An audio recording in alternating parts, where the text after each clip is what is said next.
Dear class 11th first year student, उम्मीद है आप खैरियत से होंगे। बहुत सारे बच्चे जो है पेपर पॉइंट ऑफ व्यू से जब से स्मार्ट सिलेबस उनका आया तो बार बार पूछ रहे हैं कि सर पेपर में अच्छे से अच्छे नंबर कैसे ले सकते हैं। तो आज की वीडियो में मैं एक जो पेपर जो है फर्स्ट ईयर का स्मार्ट सिलेबस के मुताबिक जो कि इस साल आपके लिए आया है उसके मुताबिक एक पेपर सॉल्व करके पूरे का पूरा दिखाऊंगा। बल्कि मैंने सॉल्व किया हुआ है कैसे आपने एक एक स्टेप जो है वो किस तरह सॉल्व करना है और एक एक नंबर के लिए जो है एग्जामिनर से लड़ाई करनी है ताकि आपको पूरे के पूरे नंबर दे। बच्चे जो है वो तकरीबन 99% तक नंबर ले सकते हैं और 100 यानी परसेंट नंबर भी उर्दू में आ सकते हैं आपके, अगर आप इस पेपर पैटर्न को फॉलो करें तो नंबर उर्दू में आ सकते हैं।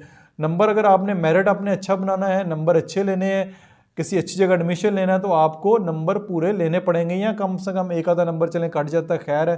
तो इससे पहले जो मार्किंग स्कीम है उसके ऊपर मैं एक डिटेल वीडियो आपके साथ शेयर कर चुका हूँ। उर्दू लाजमी 11वीं जमात का पर्चा जांचने की हदायत के नंबर कहाँ कहाँ से टीचर काटते हैं, एग्जामिनर काटता है, आपने कैसे नंबर अपने लेने हैं, आपके नंबर कम से कम कटें। तो मार्किंग स्कीम के ऊपर पूरी डिटेल से एक पहले वीडियो मौजूद है, वो वहाँ से आपको मिल जाएगी। आज की वीडियो में हम पूरा एक पेपर जो है पंजाब बोर्ड का सॉल्व करेंगे, ठीक है। इंटरमीडिएट पार्ट 1 फर्स्ट ईयर का जो उर्दू का पेपर है, उर्दू अदब पेपर हल करने का तरीका। पेपर तो आपको हल करना आता है, पेपर आप हल भी करते होंगे, लेकिन इसको हल कैसे करते हैं उसका तरीका हिस्सा अव्वल मारूजी तर MCQs वाला है। इसमें नसरी इसबाक पर मबनी सवालात 5 होते हैं, तशबीहा इस्तारा तलमी 5, मतला मक्ता काफिया रदीफ 5 और तस्कीर व तनीफ के 5 नंबर, यानी कि टोटल जो है वो आपके पास इसके 20 नंबर हैं। ये तो MCQs पेपर हो गया, इसके ऊपर हम पहले बात कर चुके हैं। ये आपके सिलेबस में से आएगा, जो स्मार्ट सिलेबस है आपका, तो इसके मुताबिक आपने तैयार करना है।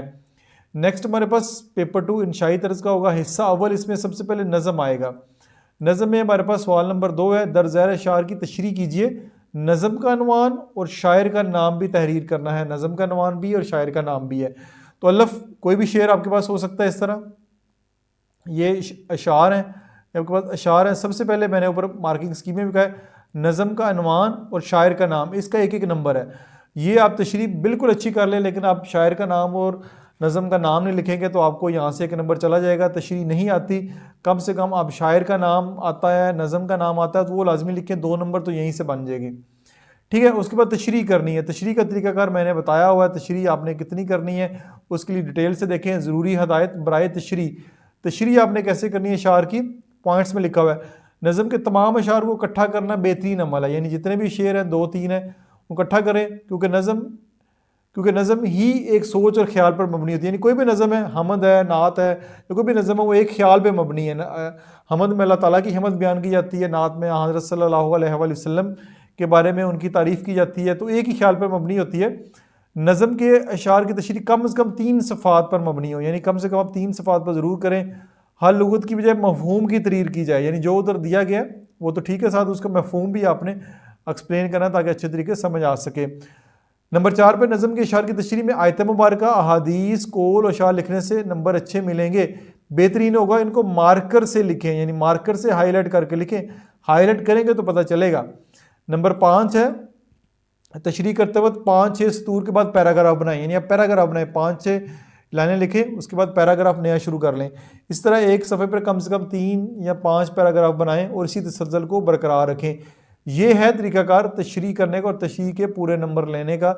इस तरीके से तशरीह करेंगे तो आपके पूरे के पूरे नंबर आ जाएंगे, कोई टीचर आपके नंबर काटेगा नहीं, ठीक है। क्योंकि ऊपर मार्किंग स्कीम में भी देखें कि जो मेथड को फॉलो करता है बच्चा है उसको हौसला अफजाई के तौर पे भी उसको पूरे नंबर देने का मार्किंग स्कीम में कहा है।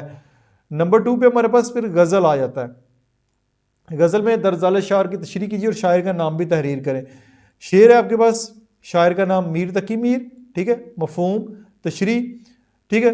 ज़रूरी हदायत वही है जो हमने पहले पढ़ी है, दोबारा गज़ल के लिए भी देख लेते हैं। गज़ल की हर शेर की तशरीह अलग अलग करनी है, नज़म की इकट्ठी भी कर सकते हैं, लेकिन गज़ल के जितने भी शायर होंगे उनकी हर शेर की तशरीह अलग अलग करनी है। नंबर 2 पे है गज़ल के हर शेर की तशरीह 2 सफ़ात पर मुश्तमिल होनी चाहिए। अशार का मफहूम लिखने से मुम्तहिन पर अच्छा असर पड़ेगा, हल लुगत से गुरेज करें, यानी उसका मफहूम बयान करें, हू बहू इसी को ना फ़िक्रा बना के आप लिख दें। फाकी मंजिल से गया कौन सलामत, यानी इसको फ़िक्रा या सेंटेंस बनाने की ज़रूरत नहीं बल्कि इसका मफहूम बयान करना है।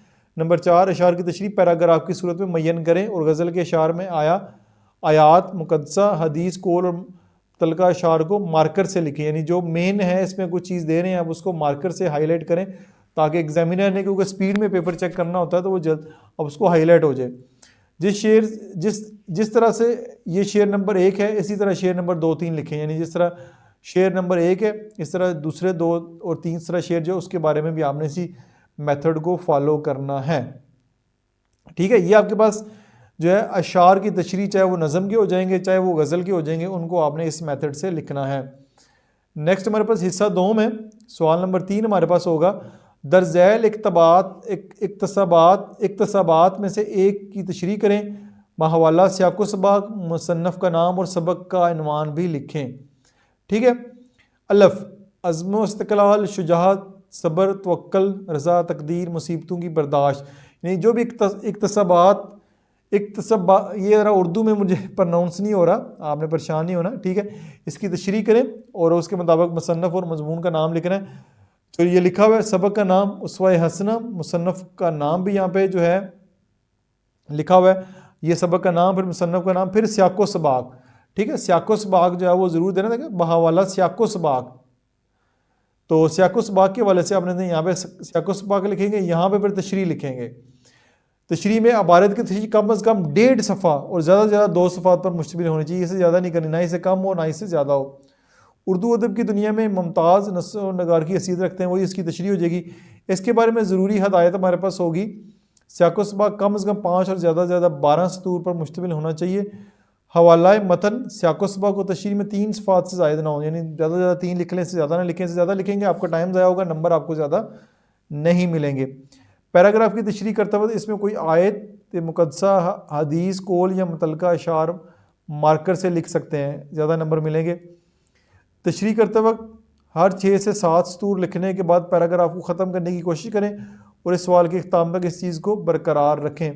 तशरीह करते वक्त हर 6 से 7 सतूर लिखने के बाद पैराग्राफ को ख़त्म करने की कोशिश करें, यानी 6 से 7 लाइनों से ज़्यादा जो पैराग्राफ आपने नहीं लिखना। नंबर 6 पे अबारत की तशरीह करते वक्त इसमें मौजूद तारीख़ और अहम शख्सियात को मार्कर से लिखें, जो मेन पॉइंट्स हैं वो मार्कर से लिखने हैं। तशरीह करने के बाद सवाल नंबर 3 मुकम्मल करने के बाद इसके नीचे मार्कर लगा के यूं लाइन लगा दें, यानी इस तरह आप लाइन लगा दें ताकि आपको पता चले आपका ये वाला सवाल मुकम्मल हो गया। इस तरह आपको ये इसके 15 नंबर की ये स्कीम बनेगी, इस स्कीम से आपको इसके 15 नंबर मिलेंगे। तो ये आपका पेपर पैटर्न बनेगा उर्दू का, इस तरीके से आपने लिखना है। नेक्स्ट क्वेश्चन की जानब चलते हैं, सवाल नंबर 5। ठीक है, ये 2 लाइनों में लिखना है, इस तरह आप इसको हाईलाइट भी कर सकते हैं। ठीक है, खुलासा नवीसी इस लाइन में लिखें, अनवान इसके बाद लिखें, अली बख्श ये सबक का नाम लिखें, यानी इस तरह आपने हेडिंग देनी है मार्कर के साथ, ब्लैक कर लें ब्लू कर लें, आपकी मर्ज़ी है। खुलासा नवीसी अनवान अली बख्श, फिर मुसन्नफ़ का नाम, यहाँ पे मुसन्नफ़ का नाम लिखा जाएगा, खुलासा लिखा जाएगा। अब खुलासे के बारे में इंस्ट्रक्शन क्या है, हदायत क्या है आपके लिए, वो ज़रा देख लेते हैं। सबक का खुलासा हमेशा मालूमात की तरतीब को बरकरार रखते हुए लिखें, यानी जो मालूमात दी गई हैं उनकी तरतीब आपने आगे पीछे नहीं करनी, यानी कि जो उधर बात पहले है वो इधर आखिर पे कर दें। तरतीब का ख़ास ख्याल रखें ताकि खुलासे की तहरीर मुनज़्ज़म रहे। ठीक है, इस बात का ख्याल रखना है। खुलासा अपने अल्फाज में लिखें लेकिन अपने ख्यालात या जज्बात शामिल ना करें, अपने अल्फाज में लिखना है लेकिन आपने अपनी बातें नहीं उसमें ऐड कर देनी। जो मुसन्नफ़ की बातें हैं उन्हीं को आपने लिखना है, लेकिन लिखना अपनी ज़बान में, जो मुसन्नफ़ कहना चाह रहा है वही आपने इसमें लिखना है, बल्कि मुसन्नफ़ के ख्यालात को पेश नज़र रखें। खुलासे की लंबाई 1.5 सफ़ा होनी चाहिए, उसमें क्या कुछ होना चाहिए, अहम अल्फाज और मालूमात, जैसे किसी जगह का नाम मसलन लाहौर इकबाल का मज़ार, वो उसमें होने चाहिए। किसी शख्सियत का जिक्र किया गया मुसन्नफ़ की तरफ से, जैसा अल्लामा इकबाल कायद आज़म, तो वो आपने जिक्र करना है। किसी का कौल, किसी की तारीख़ या किसी का नंबर को मार्कर से हाईलाइट नुमाया करके लिखें। किसी का कौल हो, कोई तारीख़ हो, कोई नंबर हो, तो वो हमने मार्कर से हाईलाइट करके लिखना है, तो खुलासे में आपको अच्छे नंबर मिल जाएंगे। ठीक हो गया, ये खुलासे को हो गया हमारा मुकम्मल। ये उसकी कुछ एग्जाम्पल हैं। सवाल नंबर 4, दरज़ैल में से किसी एक नसाबी सबक का खुलासा लिखिए और मुसन्नफ़ का नाम भी तहरीर करें। खुलासे की इंस्ट्रक्शन मैंने पीछे दी है आपको। अब अपनी मदद आप फ़र्ज़ करें, एक सबक है, मुसन्नफ़ का नाम सैयद अहमद ख़ान, ज़रूरी हदायत क्या है जी। मुसन्नफ़ कहता है सबक का खुलासा कम से कम 2 सफ़ात और ज़्यादा से ज़्यादा 2.5 सफ़ात पर मबनी होना चाहिए। सबक के खुलासे में मौजूद अहम तारीख़ें, मशहूर वाक़यात, अहम शख्सियात और मशहूर जगह के नाम को मार्कर से लिखा जाए। सिर्फ सबक ही में मौजूद अल्फाज ही इस्तेमाल कीजिए, यानी सबक में जो तारीख जो वाक़यात हैं उन्हीं का इस्तेमाल करना है, आपने अपनी तरफ से कुछ ऐड नहीं करने। तो मुसन्नफ़ का नाम लिखने का 1 नंबर है, बाकी 9 नंबर जो है वो खुलासा इन हदायत के मुताबिक लिखने के नंबर होंगे। सवाल नंबर 5, यानी ये सवाल नंबर 5 नहीं है, जस्ट ये हेडिंग के लिए दिया गया है। इस तरह जो है वो आप हेडिंग दे सकते हैं, ये सवाल नंबर 2, 3 कोई भी हो सकता है, तो इस तरह सवाल की आपने हेडिंग देनी है। नेक्स्ट हमारे पास सवाल नंबर 5, अल्लामा इकबाल की नज़म पैगाम का खुलासा लिखें, यानी इस तरह सवाल आएगा, अल्लामा इकबाल की नज़म में पैगाम, उसका खुलासा लिखना है। पैगाम शायर कहता है, अगेन ज़रूरी इंस्ट्रक्शन वही है हमारे पास। नज़म का खुलासा लिखना है तो कम से कम 8 और ज़्यादा से ज़्यादा 12 लाइनों पर मुश्तमिल होना चाहिए। खुलासा नज़म अगर मुख्तसर और नज़म में पूरा उतरता हो तो जिससे नज़म पूरी वाज़िह तौर पर समझ आ जाए तो 5 नंबर मिल सकते हैं, यानी 5 नंबर मिल जाएंगे आपको इसके। नंबर 3 पे नज़म के खुलासे को एक ही पैराग्राफ में लिखा जाए, यानी नज़म का अगर खुलासा लिख रहे हैं तो उसको एक ही लाइन में लिख दें। अगर असबाक का खुलासा लिख रहे हैं तो उसको 2 पैराग्राफ में लिख सकते हैं, लेकिन नज़म का खुलासा एक ही पैराग्राफ में लिख दिया जाए। सवाल के इख्तिताम पर यू लाइन लगा देनी, आपका सवाल अगर एंड हो गया तो इस तरह आपने लाइन लगा देनी है स्केल के साथ, आपके एग्जामिनर को पता चल जाए सवाल ये ख़त्म हो गया। नेक्स्ट फिर हमारे पास क्वेश्चन नंबर 6 होगा, इम्तिहानी तैयारी के मौजू पर 2 दोस्तों के दरमियान मुकालमा तहरीर करना, यानी 2 दोस्तों के दरमियान, कोई से 2 लोगों के दरमियान जो है वो मुकालमा लिखने को आएगा। कोई भी टॉपिक हो सकता है, या कॉलेज के जलसा या तकसीम इनामात की रुदाद लिखनी है, इन दोनों में से एक करना है, जो आप करना चाहें। रोज़नामचा के मतलब सवाल भी पूछा जा सकता है, यानी इसमें ऑप्शन होगी आपके पास, जैसे आप इसका आंसर देना चाहें। तो इसके लिए ज़रूरी हदायत की होगी, गुफ्तगू यानी 2 दोस्तों के दरमियान मुकालमा लिख रहे हैं, गुफ्तगू सादा और बेतकल्लफ अंदाज में हो, तकल्लफ ना हो उसमें। 2 दोस्तों के दरमियान जैसे बात होती है, गपशप होती है, ऐसे लिखनी है, फार्मल नहीं लिखनी, इनफॉर्मल लिखनी है। दोनों अफराद की गुफ्तगू बराबर हो, यानी दोनों जो बात कर रहे हैं उनकी गुफ्तगू बराबर हो, एक नहीं, एक बहुत ज़्यादा बोल रहा है, एक बोल ही नहीं रहा, तो दोनों को आपने बराबर मौका देना है। किरदारों के नाम वाज़ेह लिखें, जो भी उनका नाम है वाज़ेह लिखें। मौके की मुनासिबत से मुहावरा, शेर, तशबीह वगैरह का इस्तेमाल भी होना चाहिए। बातचीत बामकसद हो और आखिर में किसी न किसी नतीजे पर पहुँचे, यानी 2 दोस्त अगर लिख रहे हैं इम्तिहान की तैयारी के ऊपर, बात तो को किसी नतीजे पर पहुँचे कि तैयारी कर ली या नहीं की, या तैयारी रहती है कैसे करनी है, तो बानतीजा बात होनी चाहिए। बेमकसद बातों और गैर ज़रूरी तवालत से गरहेज़ किया जाए। मकालमा में बरजस्तगी और बेसाख्तगी की झलक नज़र आनी चाहिए। मकालमे में रोज़मर्रा या आम बोल चाल का ख्याल रखा जाए, यानी जिस तरह रूटीन में हम बात करते हैं दोस्तों के दरमियान वैसे ही होनी चाहिए, कोई एक्स्ट्रा उसमें ऐड नहीं करना। जिन लोगों के दरमियान मुकालमा हो इनके नाम मार्कर से लिखा जाए, यानी जो नाम है इधर दोस्तों के नाम, उनका नाम मार्कर से लिखें, ठीक है। बाकी मतलब एराब का ख्याल रखें, रमूज़ो औकात का ख्याल रख रहे हैं। इख्तिताम पर यूँ लाइन ज़रूर लगानी है, ये लाइन आप लगेगी तो आपका ये ख़त्म हो जाएगा। सवाल नंबर 7 होगा, दरख्वास्त आएगी, फ़ीस माफ़ी की दरख्वास्त हो सकती है, बनाम प्रिंसिपल आ सकती है, कोई भी हो सकती है। फ़ीस माफ़ी की आएगी, नवान जो है दरख्वास्त पर फ़ीस माफ़ी, जनाब अली नहायत अदब से गुजारिश है, नवाजिश होगी, आपका इकबाल बुलंद रहे, दरख्वास्त गुजार आपका फरमा बदार, डेट, ये सारी चीज़ें दरख्वास्त के ऊपर भी अलहदा सी वीडियो में बना चुका हूँ एक। आप दरख्वास्त लिखने के लिए ज़रूरी हदायत हमारे पास क्या है, दरख्वास्त कम से कम 1 सफ़ा और ज़्यादा से ज़्यादा 1.5 सफ़ात पर मुश्तमिल होनी चाहिए, 1 से ज़्यादा 1.5 सफ़े तक। कोशिश करें दरख्वास्त को नए सफ़े से शुरू करें, यानी फ़र्ज़ करें यहाँ पे वो सवाल ख़त्म हुआ है तो यहीं से अगला सवाल ही शुरू करना है, जैसे ये दरख्वास्त है, दरख्वास्त को अगले सफ़े से शुरू करना है। दरख्वास्त लिखने के दौरान अपने कॉलेज या अपना नाम मत लिखें, यानी अपना कॉलेज या का नाम, शहर का नाम नहीं लिखना। दरख्वास्त लिखने से पहले ज़रूरी है कि अफसर या हुक्मरान का ओहदा ज़रूर लिखा जाए, जिस यानी प्रिंसिपल साहब को लिख रहे हैं, हेड मास्टर को लिख रहे हैं, म्यूनसिपल कमेटी के चेयरमैन को लिख रहे हैं, जिसको लिखना है उसका ओहदा ज़रूर लिखा जाए। बाखिदमत जनाब प्रिंसिपल साहब, जैसा कि ये ओहदा लिखा हुआ है। दरख्वास्त में अनवान ज़रूर लिखें, अनवान के बाद जनाब अली लिखा जाए। जनाब अली लिखने के बाद दरख्वास्त का नफ्स मज़मून पैराग्राफ की सूरत में लिखा जाए। दरख्वास्त का 3 हिस्सों पर मबनी होगी, आगाज़ या तमहीद, यानी 3 हिस्से हैं, दरमियानी हिस्सा, नफ्स मज़मून और इख्तिताम। इन तीनों के अलग-अलग नंबर होते हैं, ठीक है, आगाज़ के, इख्तिताम के और दरमियान वाले हिस्से के। आगाज़ कैसे करना है, आगाज़ चंद तमहीदी कलमात से किया जाए जो कि दरजाल है। मुअद्दबाना गुजारिश है, नहायत अदब से गुजारिश है, नहायत अदब से इल्तमास या मुल्तमिस हो। नफ्स मज़मून, दरख्वास्त ज़्यादा तवालत पर मबनी ना हो, लंबी चौड़ी ना हो, अपना मुद्दा वाज़िह और जल्दी बयान करें। आपकी नवाजिश होगी, इख्तिताम होगा, उम्मीद है आप मेरी दरख्वास्त पर हमदर्दाना गौर फरमाएंगे। नंबर 3, मैं शुक्रगुज़ार हूँ और मैं शुक्रगुज़ार होऊंगा। दरख्वास्त गुजार और अर्ज़ के इंतहाई दाएँ जानब यूँ तारीख़ लिखें, यानी ये आपने डेट लिखनी है जो भी होगी। फिर लास्ट के ऊपर दरख्वास्त लिखने के दौरान इन अल्फाज को सही लिखा जाए, ये गलत तरीका लिखने का, ये गलत है। बाखिदमत जनाब प्रिंसिपल साहब, बाखिदमत जनाब प्रिंसिपल या बाखिदमत प्रिंसिपल साहब, बाखिदमत जनाब प्रिंसिपल या बाखिदमत प्रिंसिपल साहब, ये हम गलत लिखते हैं, बाखिदमत जनाब प्रिंसिपल साहब। अनवान फ़ीस माफ़ी की दरख्वास्त, ये गलत है, अनवान दरख्वास्त बराए फ़ीस माफ़ी, ठीक है। जनाब आली, जनाब आलिया, ये गलत है, जनाब आली, ठीक है, ये ठीक है, ये वाला। उसके बाद आखिरी सवाल, सवाल नंबर 8, दरज़ैल इबारत की तलखीस कीजिए और मुनासिब अनवान तजवीज़ करें।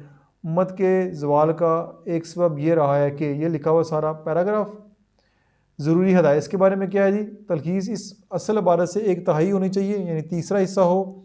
सबसे पहले इबारत को गौर और तवज्जो से कई बार पढ़े, यानी एक बार नहीं पढ़ना, कई बार पढ़ना है, यहाँ तक इबारत का मफहूम अच्छी तरह ज़हन नशीन हो जाए।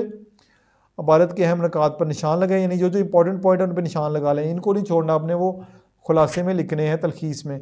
तशबीहात तफरीहात ख़त्म करके मफहूम को सादा अल्फाज में बयान करना है। इबारत में अगर अशार हों तो तर्क कर दें, यानी गैर ज़रूरी डिटेल जो है वो नहीं देनी, तो इसका 1/3 कर देंगे आप, तीसरा हिस्सा कर देंगे तो वो हो जाएगी। तो ये जी आपका पेपर भी हो गया, किस तरह लिखना है, किस तरह अपने नंबर लेने हैं। अगर इस तरीके को फॉलो करेंगे आपके तो नंबर बहुत अच्छे आएंगे। और मेरी हौसला अफजाई के लिए वीडियो को लाइक करें, शेयर करें, कमेंट्स करें और अपना फीडबैक ज़रूर दें, और मुझे पता चले कि आपको मेरे लेक्चर से, मेरे लेसन से मज़ा आ रहा है, और किसी और टॉपिक पे वीडियो चाह रहे हो तो वो भी साथ साथ मुझे कमेंट्स करते रहें। अपना बहुत सारा ख्याल रखिएगा। This is Masood Mubashar signing of.